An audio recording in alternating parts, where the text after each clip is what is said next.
écolos du dimanche. Aujourd'hui, on va parler des crèmes solaires parce que les beaux jours arrivent et que lorsque l'on voit ce qu'ils mettent dans les crèmes, on a envie de hurler. Alors, je vais vous donner les ingrédients à éviter à tout prix dans n'importe quelle crème puisque vous n'avez pas de marque qui soit bonne ou mauvaise. Dans chaque marque, vous avez des bons et des mauvais élèves, beaucoup plus de mauvais élèves que de bons d'ailleurs. Alors, vous avez comme ingrédient à éviter tout d'abord l'octocrylène. L'octocrylène, c'est un allergène.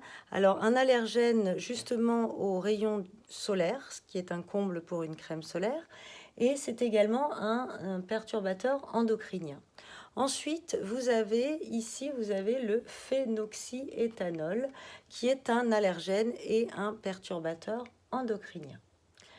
À éviter également la cire synthétique, qui est cancérogène. Et ensuite, juste en dessous, le sel d'aluminium qui est cancérogène et qui est également un perturbateur endocrinien. Alors, le sel d'aluminium va revêtir plusieurs noms différents pour mieux nous berner, comme toujours. Aluminium starch ou alors alu, je sais pas quoi. Dès que vous voyez alu, il faut l'éviter. L'homosalate, ensuite, juste en dessous. Alors, l'homosalate, c'est un perturbateur endocrinien qui est présent dans les crèmes solaires, tenez-vous bien, pour enfants. C'est-à-dire que les crèmes solaires pour enfants, non seulement elles ont les mauvais ingrédients que je viens de vous décrire, mais en plus, elles ont cet ingrédient-là supplémentaire.